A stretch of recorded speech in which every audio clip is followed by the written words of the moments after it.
Hermanos, le damos la gloria y la alabanza al Señor en este día. Amén. Abra su Biblia en el libro de Hebreos, capítulo 12, versículo 3. Y allí pues, va a estar fundamentado el mensaje en este día, el cual he titulado, y siento que viene de parte de Dios, he titulado El primer frente de batalla contra el creyente. Amén.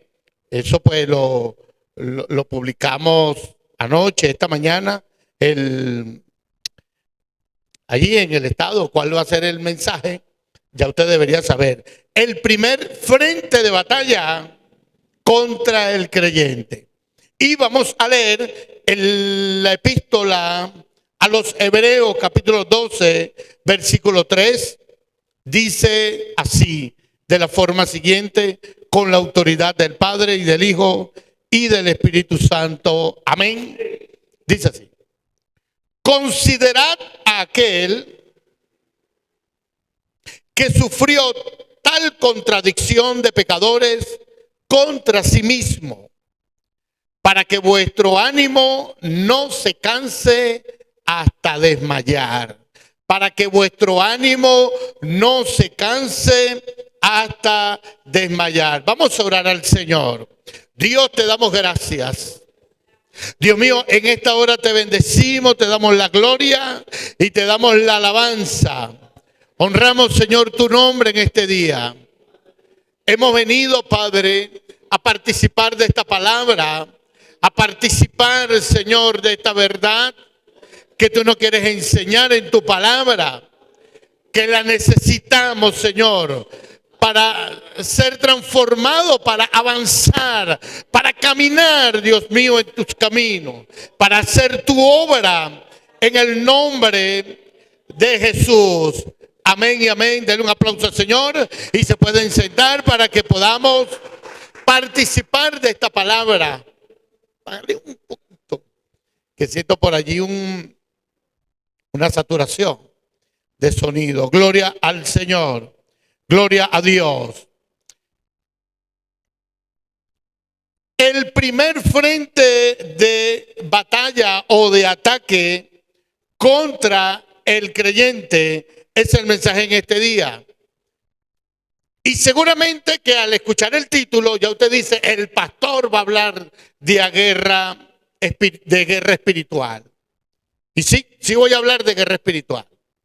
Hablar de guerra espiritual hoy está bastante común en las iglesias. De hecho, es uno de los temas predilectos de los creyentes, tanto de los que predican los evangelistas y los pastores. Hablan de guerra espiritual porque es un tema apasionante. Como a los creyentes les gusta que le hablen de reprender, de demonios, de cosas, ¿sí? De el desafío de mantenerse en la oración constante, en la lucha, en la batalla. Sin embargo, yo no voy a hablar en esos términos, aunque soy de los que cree en el tema de la guerra espiritual. Yo creo que hay una batalla, como dice el apóstol Pablo, porque no tenemos lucha contra sangre y carne, sino contra principados, potestades, contra los gobernadores de las tinieblas de este siglo y contra huestes espirituales de maldad en los lugares celestes. Es decir, la lucha existe, el enemigo existe, y dice el apóstol Pablo: por tanto, toma la armadura de Dios. Entonces, según la palabra, según el apóstol Pablo, hay una batalla, hay una lucha, hay un enemigo y hay unas armas de las cuales debe disponer el creyente. Y hay una batalla porque hay un enemigo que se quiere aprovechar de nuestras debilidades para vencernos. ¿Sí? Hay un enemigo. Yo enseñaba hace años en términos de la guerra espiritual, de la batalla.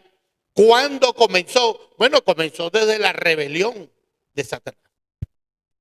Comenzó desde la rebelión y desde ese tiempo el enemigo no va a descansar hasta que sea totalmente neutralizado en sus acciones contra el ser humano, incluyendo a la iglesia. Y el enemigo se va a aprovechar de nuestras debilidades carnales.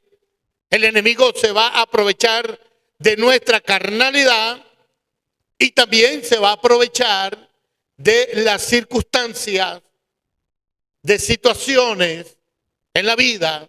Se va a valer de el potencial del mundo, de lo que hay en el sistema mundano, que de alguna manera nos atrae, nos gusta, y el enemigo lo sabe. O sea, cosas que hay en el mundo, que la palabra del Señor dice, no ames al mundo, sin embargo, siempre se termina siendo atraído por cosas del mundo y son parte de nuestras debilidades de todo creyente, y el enemigo lo sabe y se va a valer de eso para querer dominar a un creyente. El año pasado yo prediqué un mensaje en septiembre denominado frentes de batalla o frentes de guerra. No sé cuántos se acuerdan de ese mensaje.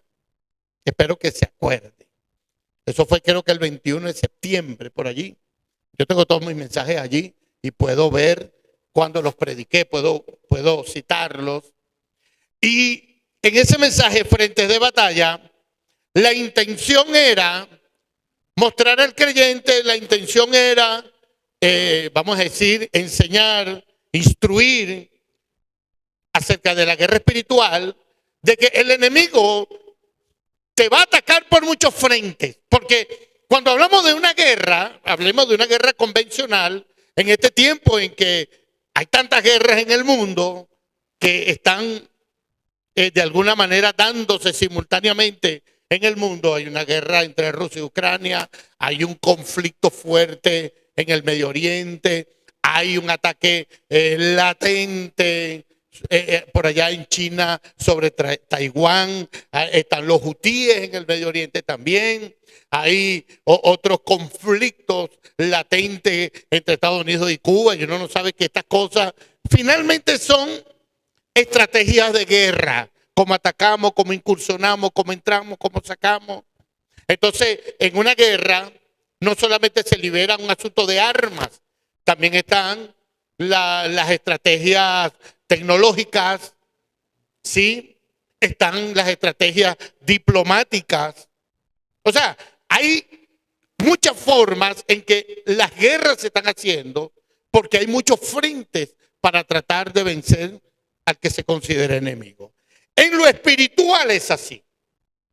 El enemigo te va a atacar no solo por brujería. Entonces el cristiano de hoy, cuando habla de guerra espiritual, está enfocado en los brujos, o está enfocado de que seguramente yo tengo una dolencia, eso es porque eso es brujería, por ejemplo. O seguramente no me va bien en la economía porque me están atacando de algún lugar. Entonces yo tengo que buscar revelación, yo tengo que buscar que el Señor me hable, qué es lo que está pasando en mi vida, porque las cosas no me salen bien. Y a eso le llamamos guerra espiritual. Sin embargo, hay otras cosas que no son externas a nosotros, como las decisiones, el entendimiento de las cosas, o sea, el conocimiento, el manejo de carácter personal, el dominio propio. O sea, la falta del desarrollo de frutos espirituales en nosotros son partes de las cosas que el enemigo se va a valer, de las cosas que no sabemos, las cosas que no entendemos, de las cosas que son propias de nuestra personalidad. El enemigo se va a valer de ellas para vencer. Y una de esas cosas de la cual el enemigo, uno de esos frentes, o el que yo le llamo, es una percepción personal basado en mi experiencia como pastor, de tratar de asesorar, ayudar personas en mi propia vida espiritual. He entendido que cuando Satanás ataca a un creyente, hay un primer frente que va a atacar. O sea, hay una primera parte que va a atacar y va a ser el estado de ánimo de la persona. ¿Sí? El enemigo sabe que a cualquier persona, hablo de creyente, en el que Dios tenga un plan, un propósito, un llamado, aunque esa persona lo entienda que Dios lo está llamando, aunque Dios le haya dado promesas, palabras, profecías, revelaciones de todo tipo, sueños, percepción personal, lo que sea. Pero aunque esa persona esté clara de que Dios lo está llamando para algo grande, el enemigo y los demonios saben que si logran trastocar su estado de ánimo, pudieran no lograr el plan de Dios. ¿Cuánto alaban al Señor? Entonces, hoy yo voy a hablar de el ánimo como el primer frente que el enemigo va a atacar en un creyente para que no alcance su propósito, ni el plan, ni la voluntad de Dios en su vida. ¿Cuánto bendicen el nombre del Señor? Para esto, yo quiero definir lo que es el ánimo, que es el estado anímico, que es el ánimo. ¿A qué le llamamos ánimo? Se define como el estado emocional o la disposición proactiva que una persona experimenta al enfrentar los desafíos de la vida en un momento determinado. ¿Qué es el ánimo? Es un estado emocional o una disposición proactiva. Siempre que hablamos de ánimo, siempre es tendiente a lo positivo, porque lo negativo del ánimo es el desánimo. Es decir, existe el ánimo y existe el desánimo. Cuando hablamos de que hay ánimo, es que hay proactividad. Y el ánimo está intrínsecamente relacionado con la energía personal, con la voluntad proactiva y el valor como característica de una persona. Cuando vemos una persona con ánimo, vemos en esa persona energía. Amén. Vemos energía. Es como que tiene las pilas cargadas. Una cosa es tener un aparato, cualquier aparato que trabaje con energía, con corriente, especialmente con baterías, y que tiene la batería full. Usted sabe que ese va a trabajar a toda fuerza, a todo dar. Pero si tiene la batería baja, ¿se acuerdan en aquellos tiempos y la mayoría se tiene que acordar, cuando existían los reproductores que uno los cargaba portátil con baterías AA? Hablemos de un Walmart, hablemos de una videocasetera, cualquier cosa. Y entonces se ponía pero cuando la pila estaba descargada, cuando la pila estaba full, la música se escuchaba a todo dar. Sí, a su reproducción musical normal. Pero cuando la batería estaba descargada, se escuchaba así. Entonces, ¿qué es el ánimo? El ánimo, él está caracterizado por la energía en que una persona actúa, la fuerza con la que una persona se mueve, actúa, hace las cosas, o el valor que le imprime, el valor, la valentía que le pone a algo, o la voluntad, las ganas, la decisión que le coloca a algo. Entonces de ahí nace del ánimo, nace la motivación, nace la determinación, la esperanza para las cosas. O sea, uno comienza a estudiar y sabe que dentro de 5 años va a terminar y va a ser un doctor, o voy a comenzar una casa, empiezo, está el terreno lleno de monte, pero voy a comenzar y empieza a abrir hueco para la casa o empieza a limpiar un terreno. Dice, dentro de tanto tiempo la tengo hecha. Entonces, el ánimo es lo que va a determinar la motivación, la determinación, la voluntad, la esperanza, la seguridad, el esfuerzo, el interés y el sacrificio que va a hacer por eso. El ánimo. ¿Cuántos alaban al Señor? Por eso que cuando Dios llama a una persona, o cuando una persona le sirve a Dios, debe hacerlo ¿con qué? ¿Cómo dice la palabra? Con ánimo pronto, dice la palabra. Dice en el libro de Romanos, en el capítulo 12, dice, en lo que requiere diligencia, no perezoso, ferviente en espíritu, sirviendo al Señor. Amén. Así se hace la obra de Dios. Con ánimo pronto, con ganas de hacerlo. Estoy hablando este mensaje va al ataque del enemigo contra un creyente. Y el primer frente que el enemigo va a atacar, el primer aspecto en la vida de una persona es su ánimo, de cómo hace las cosas para Dios. Amén. Eso es lo que va a determinar lo que las personas van a ver en nosotros. De cómo la persona, los hermanos, todos los que están por encima en términos de autoridad y por debajo, van a ver en nosotros, nos van a tomar en cuenta o no. ¿Para qué le digo? Ahora, vamos a ver el tema del desánimo. El desánimo es la caída del ánimo. Es el quite, es el bajón del ánimo. Cuando se va la energía, cuando ya no hay voluntad, cuando ya no hay fuerza. ¿Sí? Ok, estoy definiendo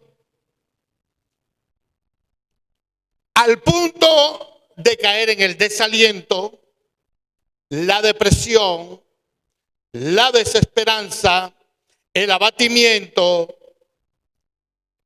el desgano, el decaimiento, la apatía, el desfallecimiento, el desconsuelo y la desmotivación. Todas estas cosas, cuando usted ve a una persona con esta característica, abatido, desalentado, deprimido, desesperanzado, sin fuerza, desfallecido, desconsolado, desmotivado, diga, ese hermano está desanimado. Esa persona está desanimada. Y entonces la Biblia nos revela de dos tipos de desaliento, de dos tipos de desánimo. Nos habla la palabra del Señor. El primer desánimo es el que experimentaron, es el desánimo que se produce como resultado a un trauma emocional. Generalmente cuando muere alguien o perdemos algo que amamos, dinero, nos quitan una casa, embargaron, se va alguien de nuestro lado, hay una pérdida, sea total o sea parcial de alguien, de algo. Generalmente uno se entristece al punto, es normal, se entristece al punto de deprimirse y su estado de ánimo cae. A eso le podríamos llamar un desánimo común, un desánimo cuya naturaleza viene de un trauma emocional o un desequilibrio emocional. A veces somos atacados por sentimientos existencialistas, como cuáles, el miedo a la muerte. Si una persona se pone a pensar mucho en la muerte, ay Dios, y entonces, ay, me voy a morir. Y entonces cae en un bache emocional, cae en un desequilibrio, comienza a producir muchas mucho cortisol y muchas cosas, y puede caer en un estado de ansiedad o en un estado de depresión que no quiere salir de su casa. Es un desequilibrio emocional. La persona, bueno, tiene que medicarse, irá a un psicólogo, a un psiquiatra, se tratará y por medio de medicamentos y por medio de terapias, esa persona comenzará a recobrar su salud física y emocional. ¿Sí? Estos son traumas. A una persona le dan una noticia, mire, usted tiene un diagnóstico médico y probablemente la persona se asuste, la persona se entristezca, la persona y a él puede llevarlo a un desaliento, a una depresión. Eso es normal, porque eso es parte de nuestra humanidad, así funcionamos. Y en ese sentido la persona necesita ayuda médica, etc. Pero hay otro tipo de desánimo y es el que voy a hablar. Yo no voy a hablar de los traumas emocionales. Yo quiero hablar en este día de ese segundo desánimo. Y es un desánimo que la Biblia nos revela hacia las cosas de Dios, exclusivamente. O sea, y se entiende que es un ataque del enemigo, es un mal manejo del entendimiento de las cosas de Dios. Y el enemigo se aprovecha de eso y logra introducir en el creyente pensamientos, actitudes que hacen que las cosas de Dios pierdan su interés, desde lo más sencillo hasta lo más importante, y la persona simplemente no reacciona, la persona simplemente está en un estado de stand-by. No tiene voluntad, no tiene fuerza, no tiene deseo, no tiene para lo de Dios. Esos ejemplos están en la Biblia. Moisés fue un hombre que en el primer caso, en el primer caso del desánimo, por ejemplo, Moisés se desanimó.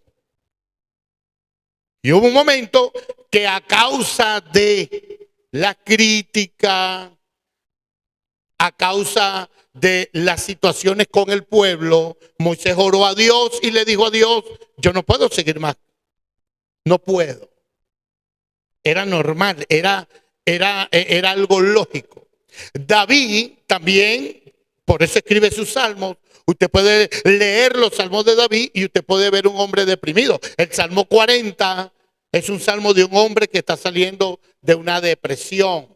Pacientemente esperé en Jehová y oyó mi voz, oyó mi clamor y me sacó del lodo cenagoso, del pozo de la desesperación.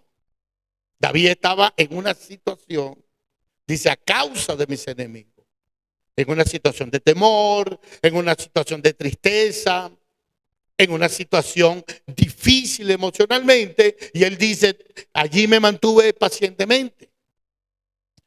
El caso de los discípulos cuando muere el Señor, ellos se deprimen, ellos se desaniman y se van de nuevo a Galilea. Me voy a pescar, dijo Pedro. Me voy a pescar. Pero producto de un trauma emocional, murió el maestro. El apóstol Pablo en algún momento también pasó momentos de desánimo por las experiencias, desfalleciendo en algún momento. Y la Biblia nos revela el desánimo de ellos. Estoy hablando del desánimo, un desánimo producto de situaciones emocionales en la que se manifiesta la humanidad. Y hay un momento, el profeta Jeremías, cuando dijo que no quería predicar más en el nombre del Señor.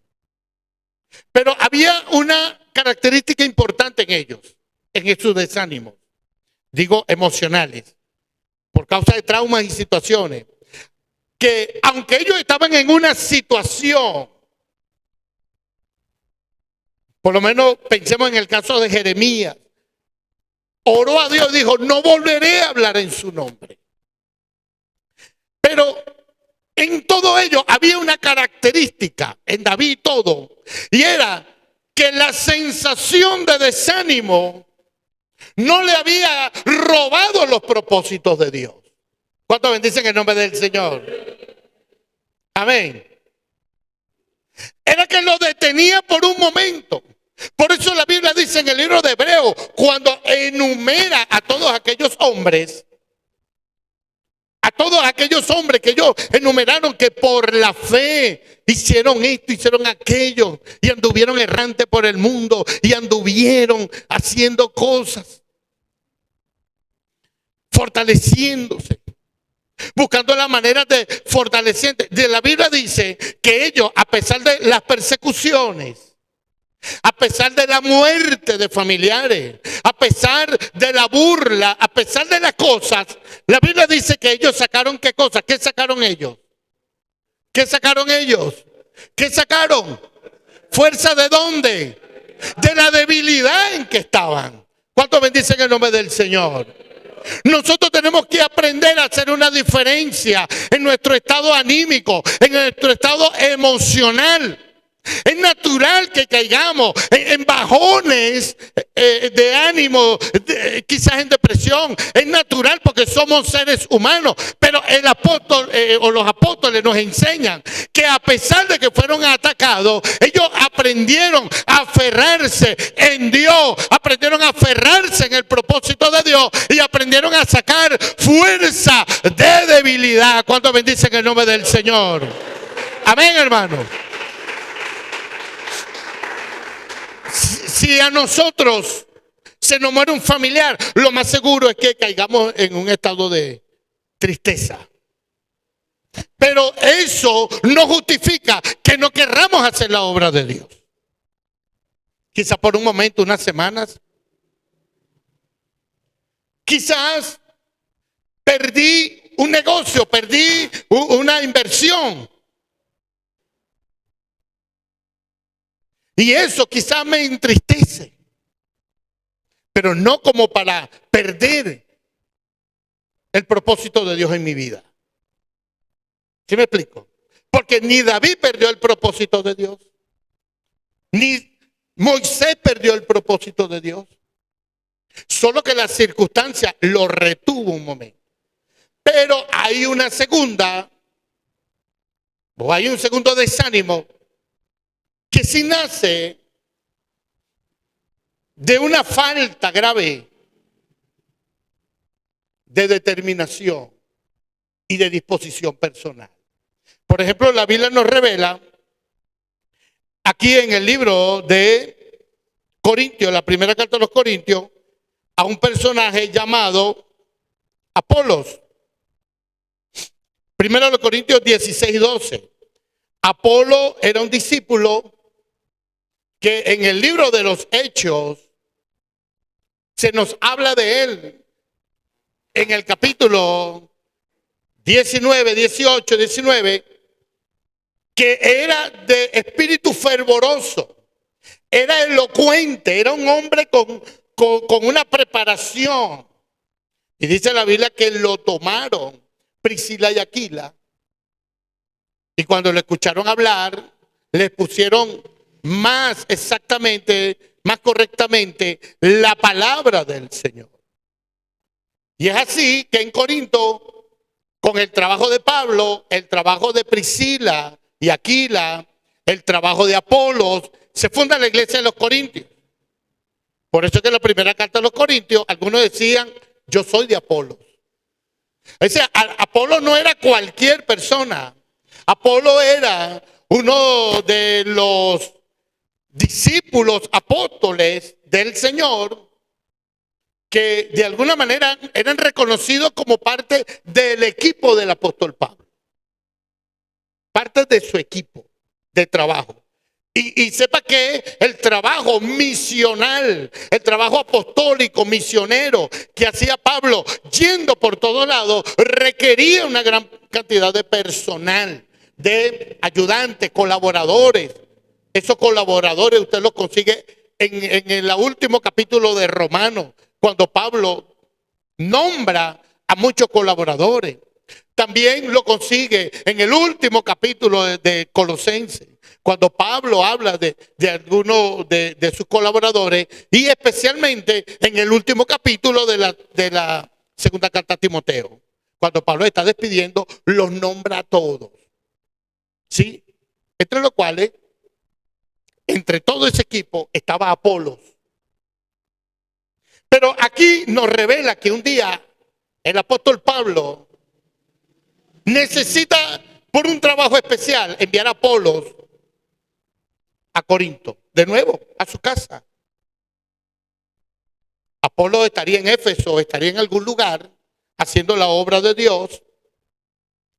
Y Pablo realmente, junto con su triada, Pablo tenía una triada que había un grupito con lo que Pablo contaba en la obra de Dios.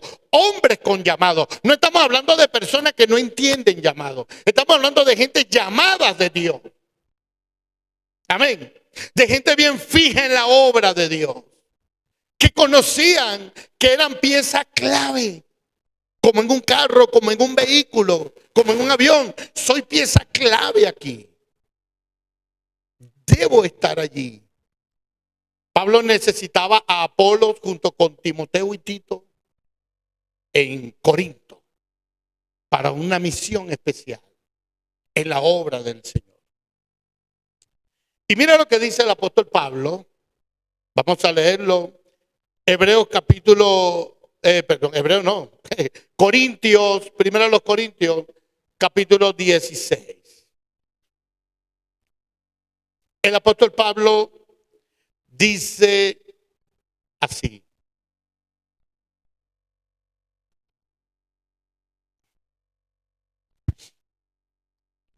(16:12) Acerca del hermano Apolos, mucho le rogué que fuese a vosotros con los hermanos. Que fuese con Tito, con Timoteo, con Epafrodito, Sóstenes. Toda esa gente que ayudaba a Pablo, distribuido entre la iglesia de Colosa, Efeso, Corinto, las regiones de Acaya, en muchos lugares. Necesito que te muevas para allá, hermano. Necesito que hagas para acá porque hay una necesidad allá. Porque yo estoy preso, etcétera. Pablo estaba a veces en circunstancias. Y la obra había que hacerla, la obra de Dios. Amén. Dice, acerca del hermano Apolo, mucho le rogué que fuese a vosotros con los hermanos, mas de ninguna manera tuvo voluntad de ir. No hubo manera, mira, Apolo, te pago el pasaje. Nada, que no quiero ir. Dice, tuvo voluntad de ir por ahora, pero irá cuando tenga oportunidad. Pablo le rogó, Pablo le pidió, vaya Apolo, lo necesito allá. Yo le pago el pasaje. O no sé, yo le cubro aquí lo que usted está haciendo. O le ponemos a alguien que lo cubra acá. Y Pablo le buscó la vuelta, pero el hombre no tuvo la mayor intención de hacerlo.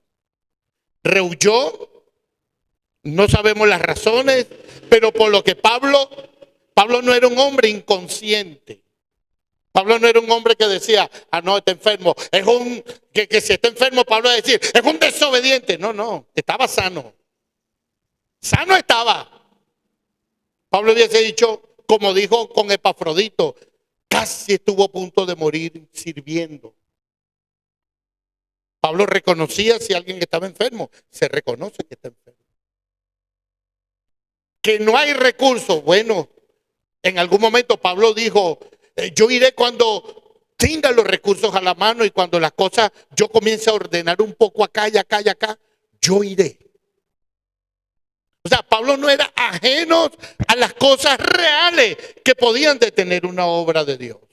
Pero en este caso, Apolo no tuvo voluntad, simplemente no quiso. Entonces Pablo dijo, irá cuando tenga su oportunidad. Irá cuando quiera. Ahí hablamos de una persona que manifiesta un desánimo por hacer una obra, una labor de Dios. quizá fundamentada en otras cosas. Entonces, son dos tipos de desánimo. Porque cuando una persona está deprimida, hablando de un desequilibrio emocional, no hace nada. Voy a poner un ejemplo. Muchachos, levántense porque vamos para la iglesia hoy. A las 8 de la mañana está casi como que la cobija pesa 40 kilos. Pero dígale que van a la playa, por decir algo, a un paseo, que tiene que estar en la laguna de los Cedros a las 7 de la mañana. Usted lo ve a las 6. Y brinca. ¿Y dónde están mis pantalones? ¿Y dónde están los zapatos? Y ya, mira, me está esperando los muchachos. Yo sé que tengo que subir. ¿Sí me explico? ¿Cuánto alaban al Señor? Así éramos nosotros, por lo menos en Caracas, para la escuela. Ay, mamá, me duele la cabeza. Ay, mamá, no. Yo cuando estaba pequeño yo era llorón, muy llorón. Yo no quiero ir para la escuela. Me inventaba dolores de cabeza, y mi mamá está bien. O sea, mi mamá reforzaba eso. Y no iba. A la hora estaba yo, mire, ¿usted sabe lo que quiere decir esto en Caracas? ¿Usted sabe lo que quiere decir esto en Caracas? Volando papagayos. A la hora. ¿Y usted sabe lo que quiere decir esto en Caracas? ¿Ah? No, jugando trompo, enrollando el trompo.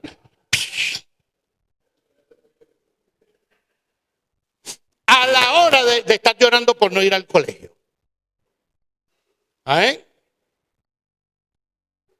¿Cómo se distingue el desánimo de un cristiano que no es un desequilibrio emocional, no es una patología, no es una enfermedad? O sea, ¿cómo se distingue la una de la otra en un creyente? Que para lo de Dios no tiene mucha voluntad, pero para lo del mundo sí.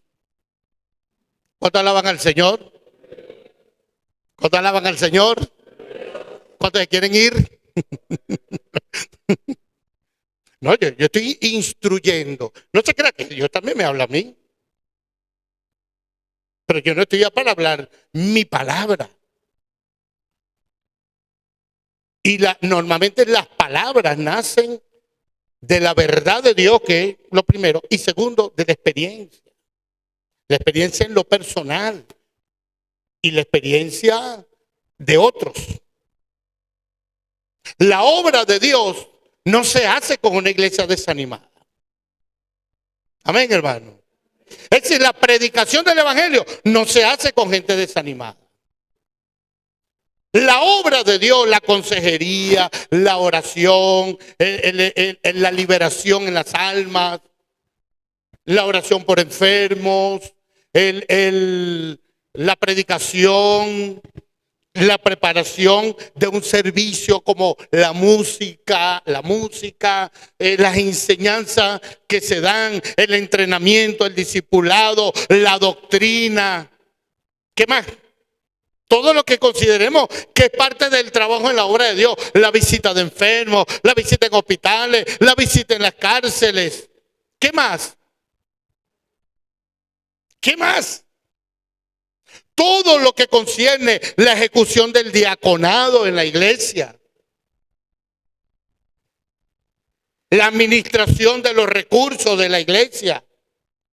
La administración de los recursos, el conteo del dinero, la inversión de lo que se va a hacer para Dios, el arreglo de las cosas, el sonido. No se hace con una iglesia desanimada. ¿Cuánto alaban al Señor?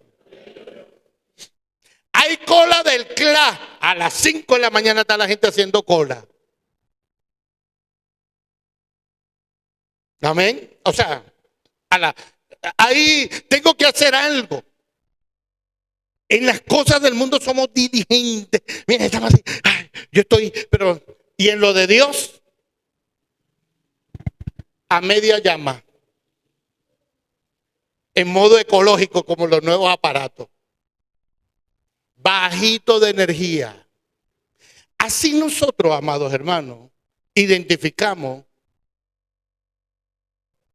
el estado de ánimo que hay en nosotros. Amén. Los niveles de excusas que ponemos. ¿Qué ponemos? Yo no estoy diciendo que ponen. Ponemos unas excusas que no tienen sentido. Entonces hay una lluvia y nos detiene. No, a ver, va a llover, no voy. Se fue la luz, no voy. ¿Amén? Llegó alguien, no voy, no hago lo de Dios. Me llegó visita o cualquier cosa. Se convierte en una excusa. ¿Por qué? Porque Satanás te está atacando. Ahí es donde empieza la guerra espiritual del creyente en mantener su ánimo. Cuando alaban al Señor, ese es el primer frente de guerra que el enemigo va a atacar en un creyente para que la obra de Dios no se haga. Quiere el enemigo detener a un hombre y a una mujer de Dios. Lo primero que va a atacar es el ánimo con que va a ser la obra de Dios. Amén, hermano. Ve, es ahí donde está. El cristiano tiene que identificar qué está pasando en mí. Y eso comienza desde lo más sencillo, la oración, la lectura de la Biblia. Amén. Amén, hermano. Iglesia, para que nadie diga el pastor predica solo. Que se escuchen los amén. Amén. Ahí es donde se determina qué está pasando dentro de nosotros. Y el cristiano no puede, nosotros no podemos normalizar eso. Porque otras cosas, si lo hacemos con mucho ánimo. Pero lo de Dios, y hablo desde lo más sencillo, no. Vamos a la iglesia, bueno, ¿será que voy hoy a la iglesia?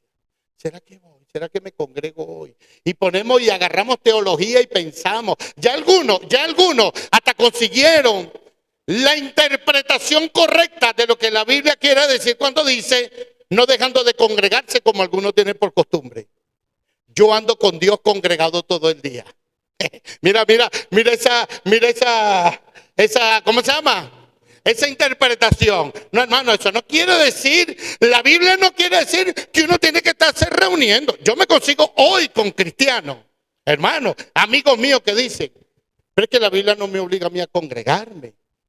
Bueno, y entonces sacan toda una teología y cuando uno le mira a los ojos, lo que está es bien desanimado. Pero no le diga que vaya a hacer algo en otro lado. Esto tampoco dice la Biblia que lo haga. Y se hace, pero con mucha diligencia. Asumimos compromisos con gente, con trabajo. Podemos tener 1, 2, 3 trabajos. Amén. Para eso tenemos mucho tiempo. Para eso tenemos mucho tiempo. ¿Ve? Pero entonces para lo de Dios se convierte como que dice, vamos para el culto de oración. Estoy poniendo ejemplo. Por lo menos aquí cuánto dura el culto. A veces dura 1 hora, 20 minutos. 1 hora, poquito. Y si estamos, Padre, en el nombre de Jesucristo te pedimos, Señor. No aguantamos ni 1 hora de oración. Amén. No aguantamos ni 3 cánticos de adoración y estamos así cuando. Esos son síntomas de un corazón que perdió el interés.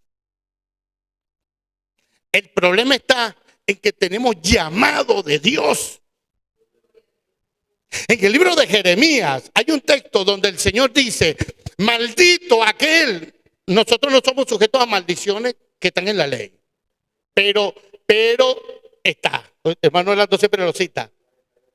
48:10. Maldito el que haga la obra de Jehová indolentemente. ¿Sabe qué es indolente? Sin pasión, sin intención, sin ganas, sin proyección, sin propósito, sin entender la verdad. ¿Dónde es 48:10? Jeremías 48:10. Maldito el que haga la obra de Dios indolentemente. Dios manda hacer algo y nosotros lo hacemos así como el muchacho, como cuando uno le dice a los hijos, hijo, tiende esa ropa. Ay, ay, ay, como que se lo estarán matando. A mí me da hasta pena. El pastor le está pegando a los muchachos. Tendiera 3 pantalones ahí. Y así hacemos la obra de Dios con desánimo, con pereza. Bueno, tengo que llegar a las 6. Ay, llego a las 6:15. Eso es hacer la obra de Dios indolentemente. Amén. Amén, hermano. Ay, ay, ay, yo como que me metí. Estoy definiendo.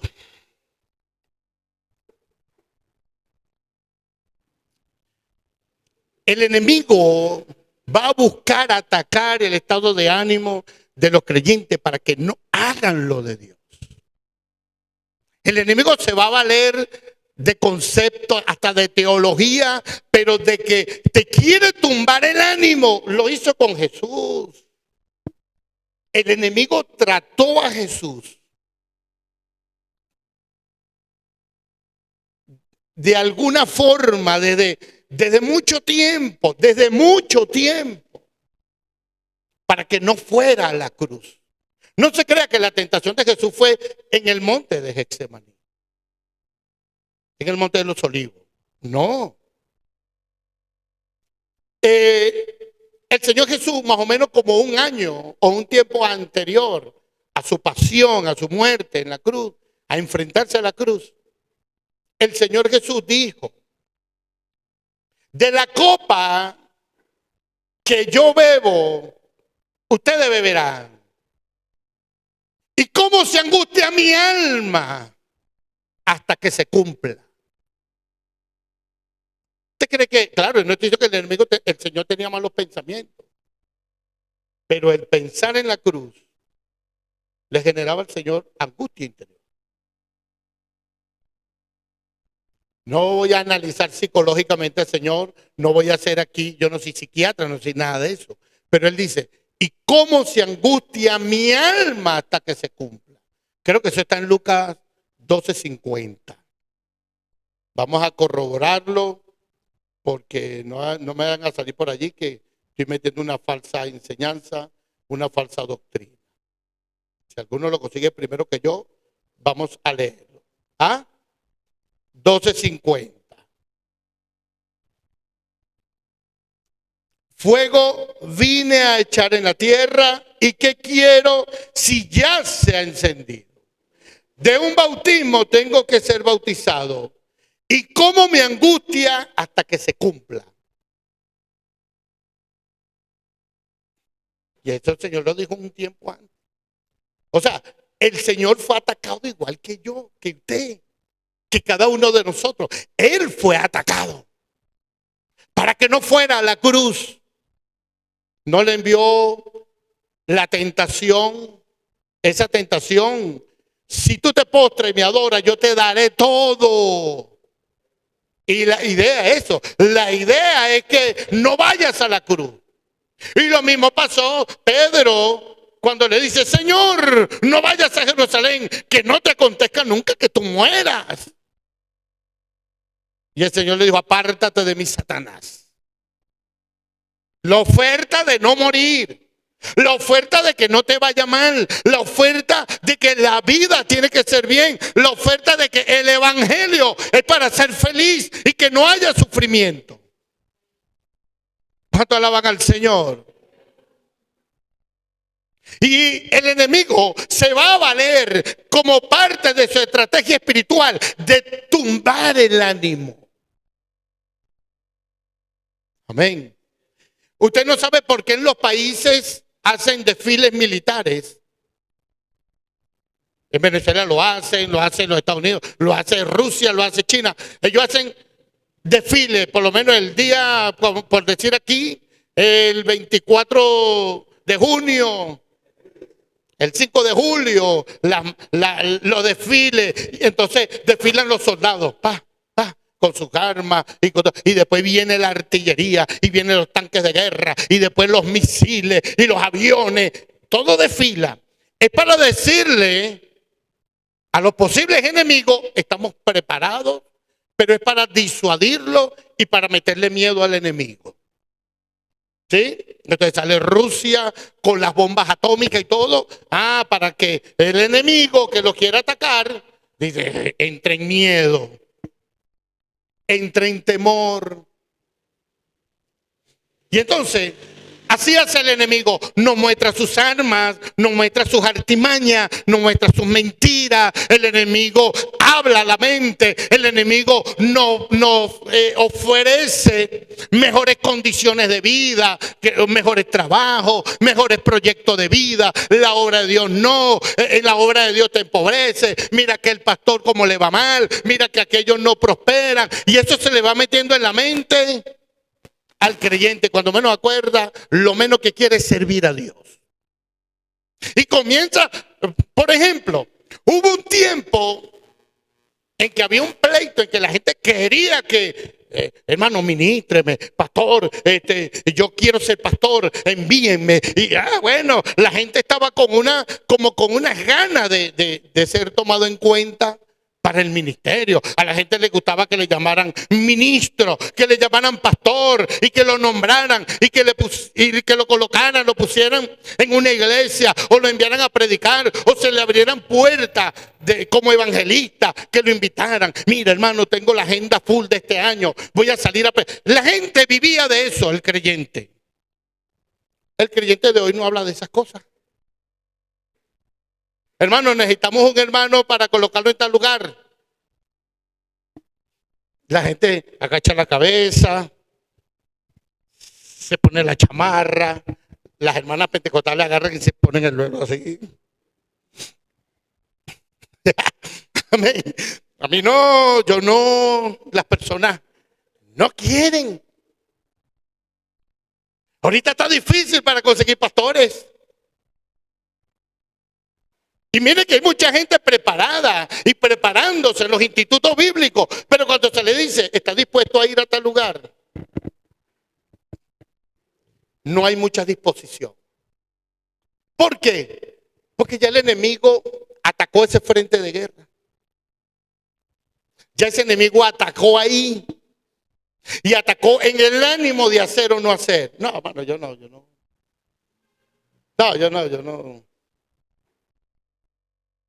No hay determinación, no hay ganas, no hay nada.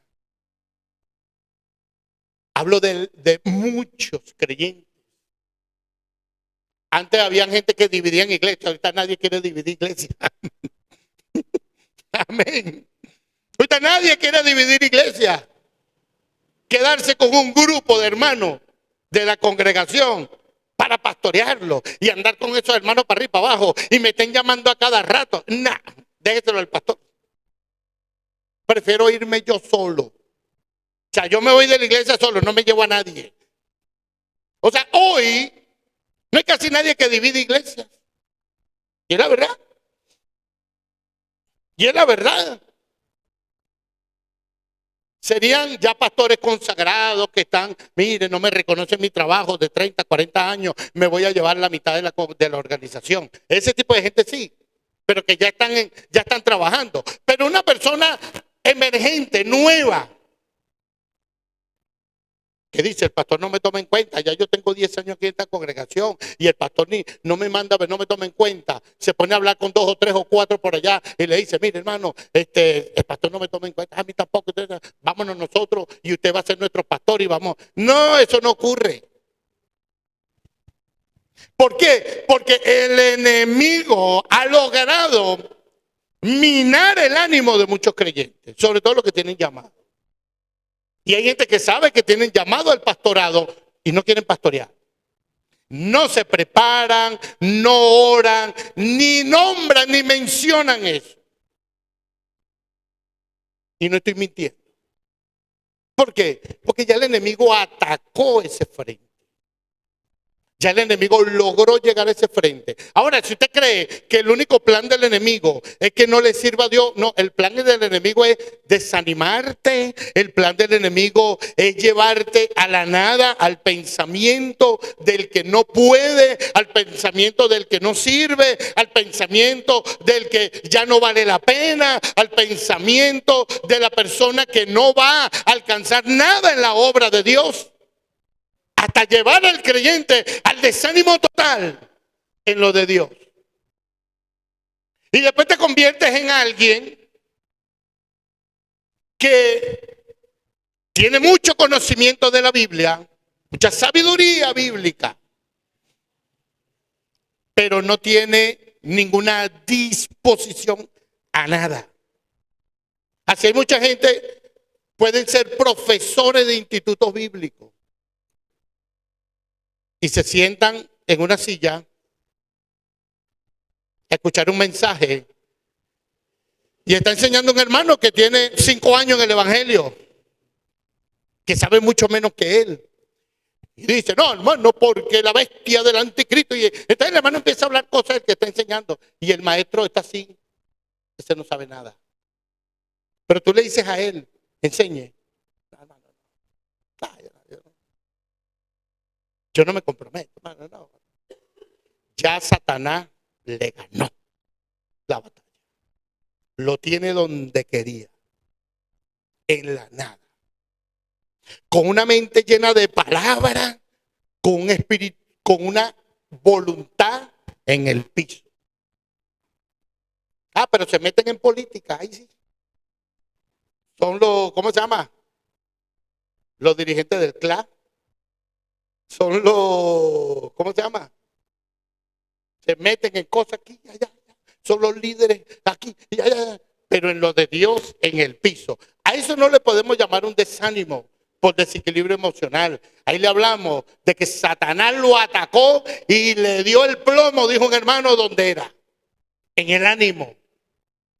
¿Cuáles son los efectos del desánimo?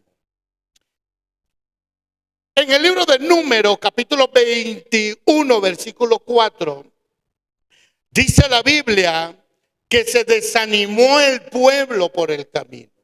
Ellos vienen por el camino del desierto, vienen caminando, pero vienen con una palabra, oiga, vienen con una palabra. Ellos salieron de Egipto con una palabra, ¿a ir a dónde? A la tierra prometida, a una tierra que fluye leche y miel. Ellos no van en el vacío. Y Dios le pone de día una columna, una nube para que los cubra del sol. Y de noche una columna de fuego en lo alto. Un sol portátil le pone Dios. En el día para que no le fatigue el sol y en la noche para que el frío no los abata. Dios fue bueno. Ellos veían el maná. Amén. Caer cada mañana. Era solo abrir la puerta de la casa, tomar el maná y bueno, mi amor, vamos a hacer las arepitas, vamos a hacer la comida. Las torticas, las tortillitas, flaquitas, anchas, como quiera, como le guste, rellenas, mojando, en el mojo, como dice. Amén. Ok. Todo Dios se lo dispuso en el camino. Todo. Y tenían la proyección. Vamos a la tierra prometida. Allá las cosas van a ser distintas. Allá no van a comer el pan con escasez. Van a ir a una tierra que son vegas. Tierra donde hay oro en abundancia. Tierra donde hay cobre para herramientas, tierra donde hay hierro. Esa tierra es la que le voy a dar. Le voy a dar la bendición grande. Lo voy a hacer la nación más grande. Es decir, Dios lo motivó desde la salida. Y con esa palabra iban caminando por todo el desierto. Debían mantener esa palabra. Debían mantener esa promesa. y debían confiar en Dios. Pero la Biblia dice aquí, número 21:4, después partieron del monte de Hor, camino al Mar Rojo, para rodear la tierra de Edom, y se desanimó el pueblo por el camino. El pueblo se desanimó. Y el hecho de que se animó es que perdió el propósito. Al desanimarse, perdieron la esperanza y no quisieron avanzar más. Y se quedaron allí murmurando contra Moisés, murmurando contra Aarón, murmurando contra Dios. Dios nos trajo aquí para hacernos morir. Nos hubiese dejado en Egipto.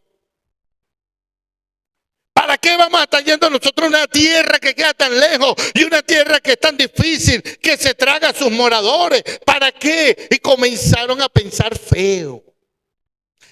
El problema no es que te desanimas. El problema es que comienza una persona desalentada, que ya perdió la proyección de servir a Dios, que perdió lo hermoso que es servirle a Dios, porque servirle a Dios es hermoso, hermano. ¿Cuántos alaban a Dios? Tener un cargo, una función y hacerla, hacer algo por alguien. Hermano, visitar a un enfermo, ir a una cárcel. Estoy hablando de que cada persona tiene un don y un llamado de Dios y ejercerlo, hacerlo, hacerle una obra de Dios en el corazón de alguien. Es hermoso, es placentero, te da paz, te hace sentir bien. Amén, hermano. Amén, hermano. Hacer la obra de Dios bien.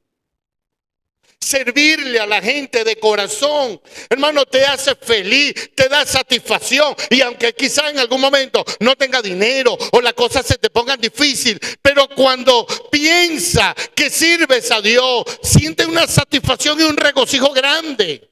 Cuando tú ves la felicidad y la sonrisa de un enfermo y tú le oras, sea que se sane o no se sane, porque nosotros no estamos aquí para sanar a nadie. Pero tú fuiste a alguien, yo quiero orar por usted, y le impusiste las manos. Señor, mira a mi hermano que está pasando una situación difícil.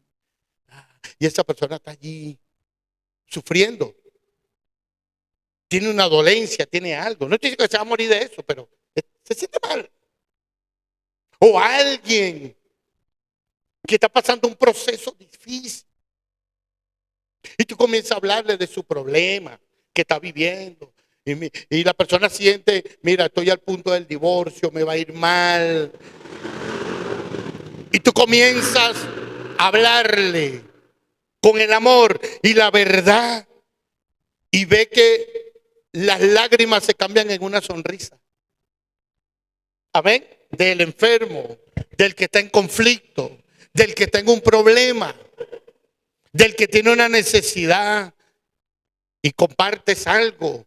Y ve en esa persona o en la obra de Dios que gracias a tu servicio la iglesia está ordenada, está bonita. Qué hermoso que si usted enseña, los que enseñan acá, y usted está enseñando, usted da una enseñanza normal, como un estudio bíblico, y después alguien se te acerca, Dios me habló.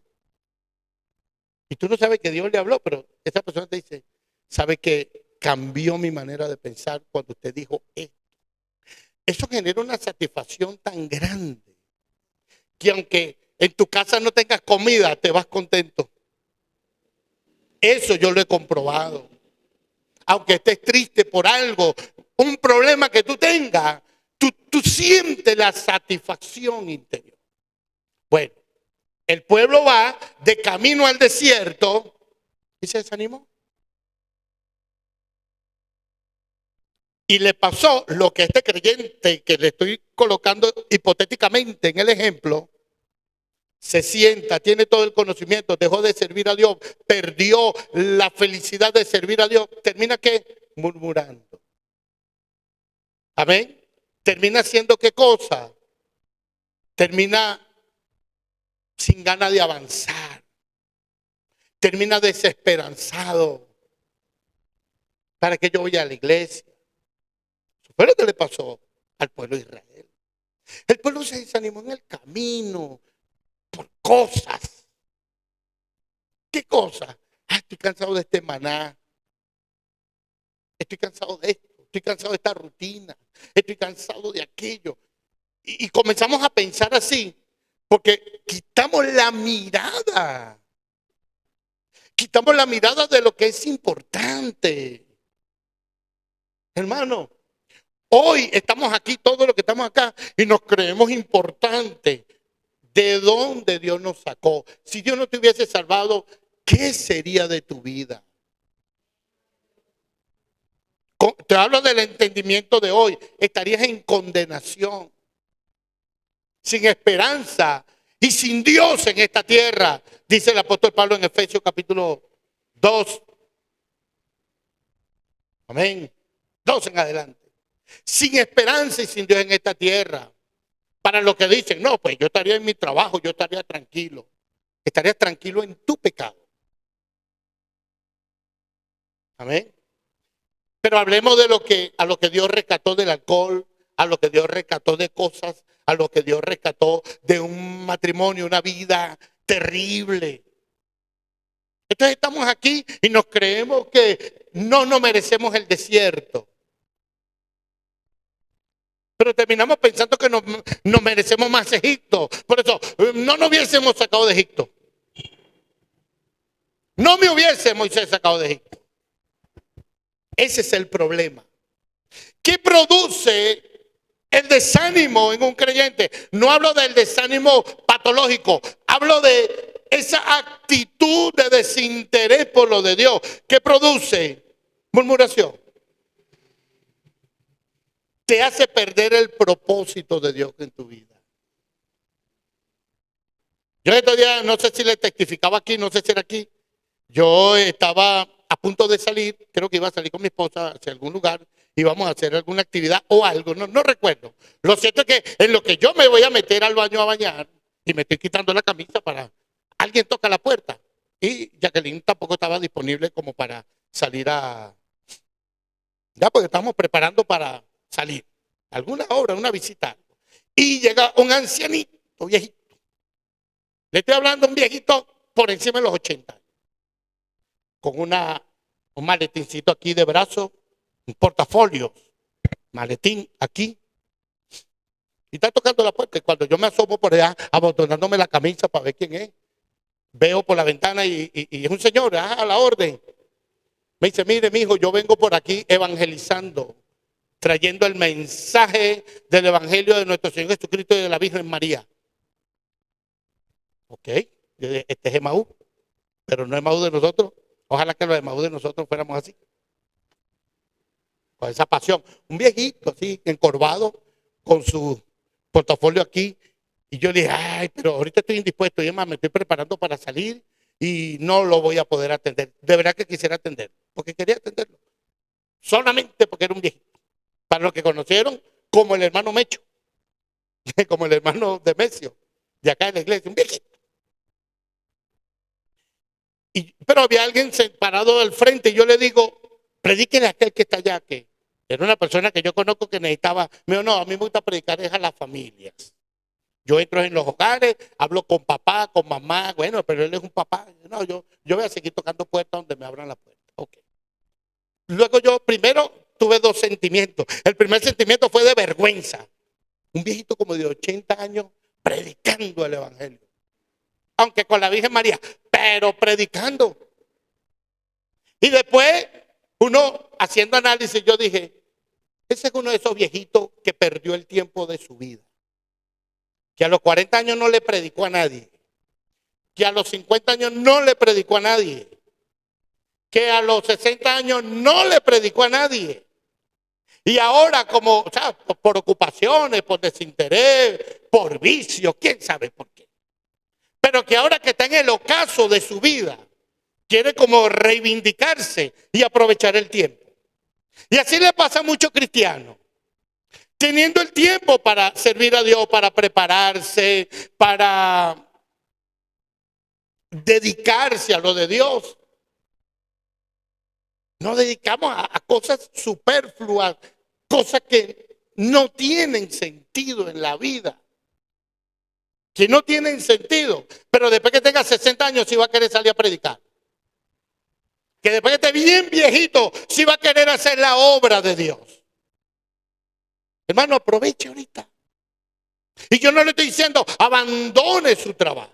No, le estoy diciendo Dios tiene un llamado. Pero si nos dejamos desanimar, yo soy pastor, pero aparte de ser pastor soy esposo, soy papá, también tengo emprendimiento, también tengo responsabilidades. O sea, amén. Entonces, no puede simplemente aparecerme aquí como que lo de Dios es lo último, porque sería diciendo que ustedes no son importantes. Amén. Entonces, la obra de Dios te genera una satisfacción y Dios a cada uno nos da un propósito a seguir. El que se desanima pierde el propósito de Dios. ¿Conoce usted el propósito de Dios en su vida? ¿Lo conoce? ¿Se está dando a la tarea de descubrirlo? Iglesia, ¿a qué te llamó Dios? ¿Cuál es el llamado de Dios en tu vida? ¿Qué empeño le está poniendo? ¿O con qué lo está estorbando para que no avance inconscientemente? El pueblo de Israel en el desierto dijo, no avanzo más, no camino más. Yo no quiero ninguna tierra prometida, no quiero. El pueblo se desanimó en el camino, no avanzo más. Ese sentimiento, hermano, hay que tener cuidado con desesperanzarse. El cristiano tiene que ver cuál es el propósito de Dios en su vida y alcanzarlo. Alcanzarlo. Y alcanzarlo joven, o sea, con fuerza, para que no le entreguemos a Dios lo peor. La Biblia nos revela también en la primera carta de Reyes 19, 4 al 5, al profeta Elías. Dice, ya usted sabe que después que el profeta Elías, orando, hace descender fuego del cielo, pidiéndoselo a Dios, Dios lo respalda, haciendo descender fuego del cielo, y después ejecutando a todos aquellos falsos profetas con una determinación y un valor y una fuerza grande. Cuando Jezabel le echó una brujería, un conjuro, porque Jezabel era una bruja, no lo vea de otra manera, le echó un conjuro. Y la Biblia dice que entró temor en el corazón de Elías. Y dice, y Elías tuvo temor y huyó al desierto. Le entró temor. A eso sí le llamamos un trauma emocional. No quería morir. Mató a un gentío y al día siguiente no quería morir él. Porque nosotros para matar gente estamos hechos, pero para morirnos nosotros, Dios guarde, nos hacemos la cruz. ¿Sí? Nosotros para condenar a otros. Así es el ser humano. El ser humano puede ser cruel. Cuando se es gobierno, se mete para eso a todo el mundo y no se le permite abogado y no le permite nada. Pero cuando le toca, está pidiendo abogados y visitas y cosas. ¿Sí? Elías mató un gentío y al día siguiente la mujer le dijo, mañana te voy a poner como uno de esos profetas. Entonces no quería morir él. Pero mira lo que dice la Biblia. Primera de Reyes 19, 4 al 5. Y él se fue por el desierto en un día de camino y vino y se sentó debajo de un enebro. El enebro representa desánimo. El enebro representa desánimo. Se sentó debajo de un enebro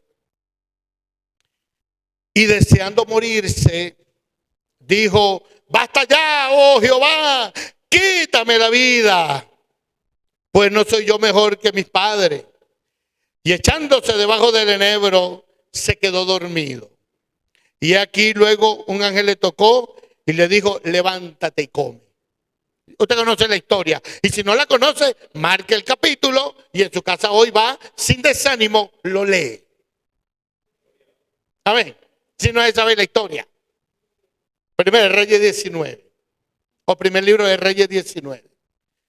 Ahora vemos a Elías sin fe. Sin fe. ¿Eh? Sin fe, ¿por qué?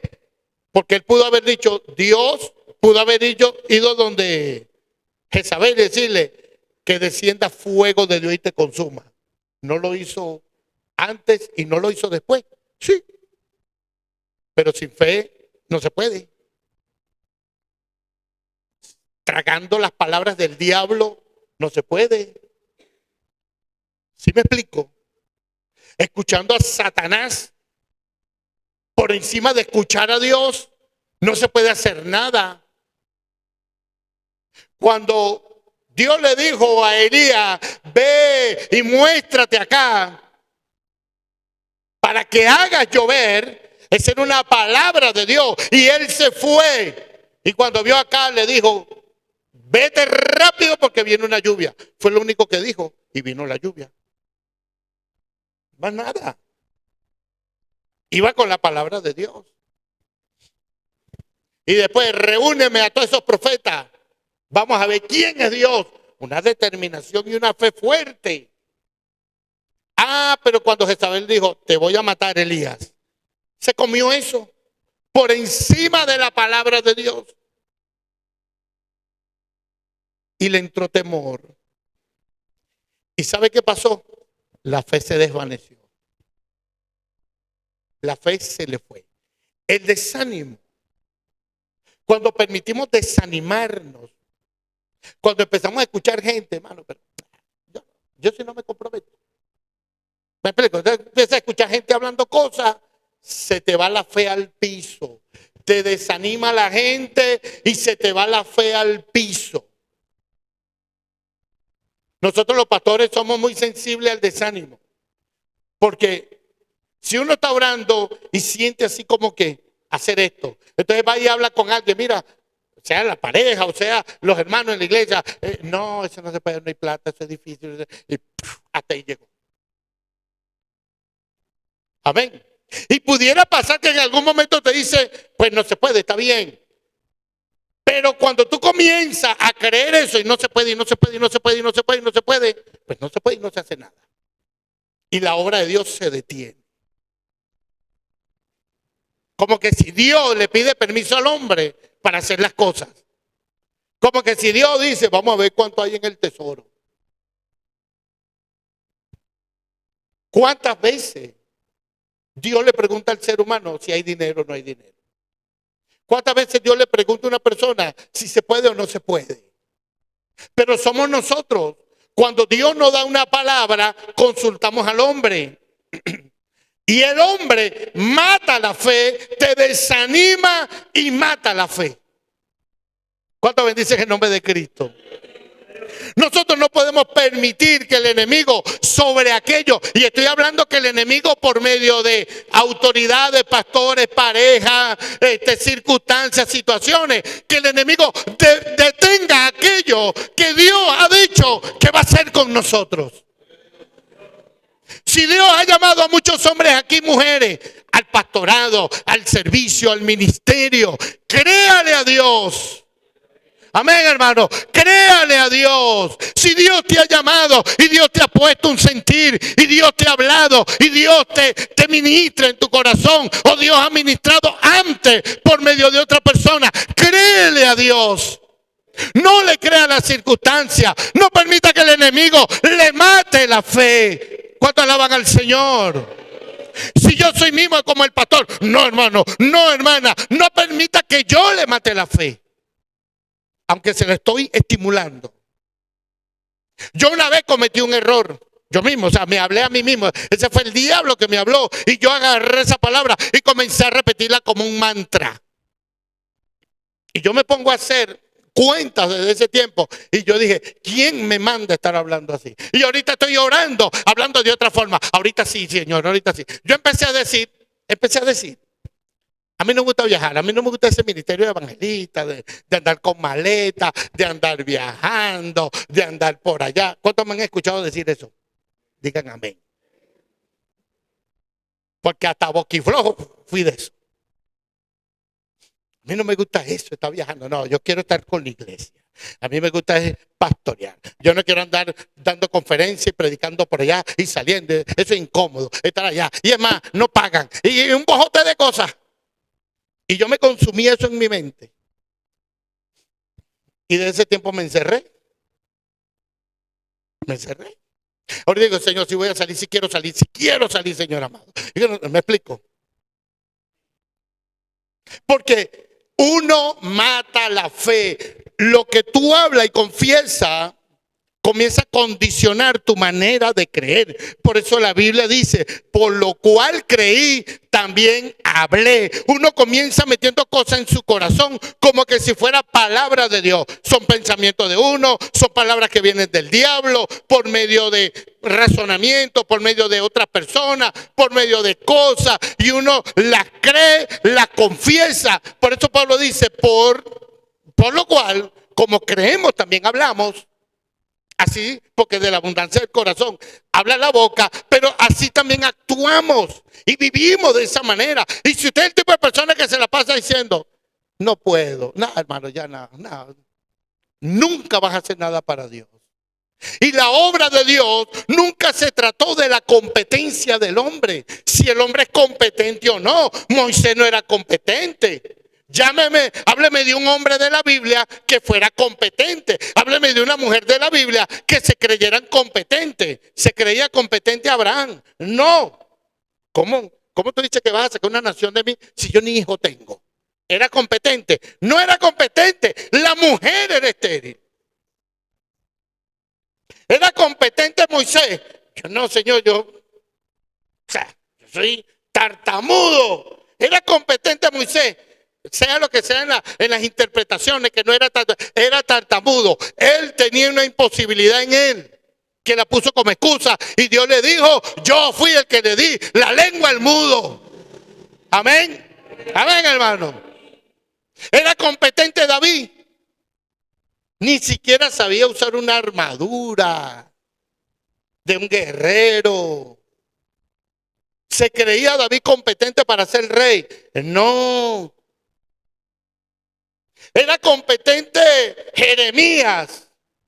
No, Jeremías le dijo, Señor, yo soy un niño, yo soy un nada. El Señor no diga que tú eres un niño, porque tú harás y dirás todas las cosas. Yo voy a poner mi palabra en tu boca y te voy a poner para derribar, te voy a colocar para plantar, te voy a colocar, amén, hermano, para sacarte raíz. Voy a hacer cosas grandes en ti. Se creía competente María. Dale el aplauso al Señor. Se creía competente María, la madre del Señor. Pero ¿cómo será esto? Esto es raro. Esto va a ser un problema gigante. ¿Cómo va a ser con la ley? Me van a apedrear. ¿Cómo le digo a José que estoy embarazada? Pero ¿qué es esto que está haciendo? A usted no le importa, yo me encargo. Amén, hermano.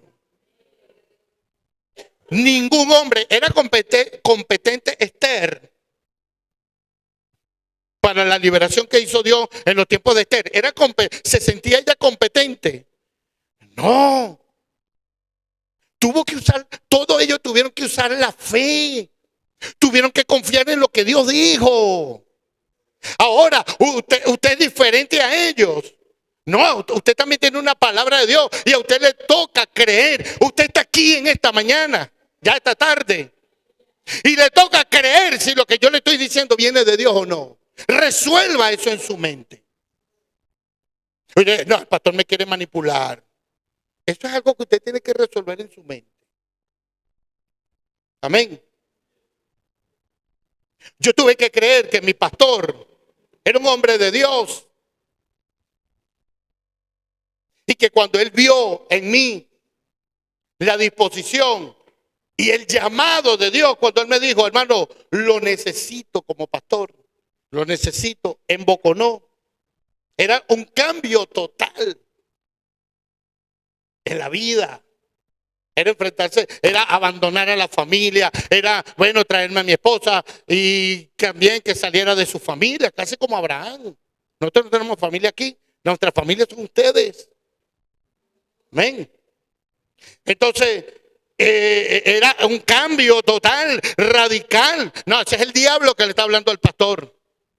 No, chicos, yo tengo un llamado de Dios y se va a ejecutar con la disposición, con las ganas, con la fe. Entonces el enemigo va a buscar la manera de que no hagas nada por nadie, de que no sirvas a Dios, para matarte la fe. ¿Qué busca el enemigo? Con desanimarte, matarte la fe. Y así anda muchos creyentes, o sea, mucha palabra de Dios en la mente, mucha Biblia, mucha reprensión de demonios, hermano, estoy en guerra espiritual, mucho ayuno. Mire, mire cómo es la iglesia el cristiano de hoy. Oración, con mucha oración. Yo creo que no hay un tiempo en que la gente ore más que en este tiempo. Clamores, grupos de oración de WhatsApp, buscando profetas, gente, palabra por las redes sociales, oración. Gente en ayuno, orando, reprendiendo demonios, echando fuera demonios, buscando profetas, gente que le eche fuera los demonios, etcétera. Pero con disposición cero a tomar decisiones. ¿Cuánto alaban a Dios? Abrazar los llamados de Dios. Realmente el enemigo lo tienes entretenido y desanimado. Y ahí están criticando. No me congrego aquí porque allá cantan feo. No me congrego allá porque son liberales. No me congrego allá porque no sé qué. No me congrego allá porque no sé qué. Porque practican. Porque ta. Eso es indicio de un cristiano que el enemigo ya le echó un cañonazo del infierno y que si no sale de ahí, en ese desierto va a morir. No va a servir a Dios, no va a abrazar un ministerio, no va a abrazar un llamado de Dios. El primer frente de ataque contra el cristiano es contra su ánimo. Mira lo que dice Santiago capítulo 4 y 8 y Santiago 1, 8. Aparte de que el desánimo, oye, aparte que el desánimo mata la fe y el desánimo te roba el propósito de Dios en tu vida, el desánimo hace el corazón impuro. Genera impureza en el alma, impureza en el corazón. Santiago 4:8 dice: acercaos a Dios y Él se acercará a vosotros. Pecadores, limpiad las manos y vosotros lo de doble ánimo. Purificad vuestros corazones. El doble ánimo, la oscilación en dos decisiones, el sí y el no, la indecisión. Este doble ánimo es desánimo.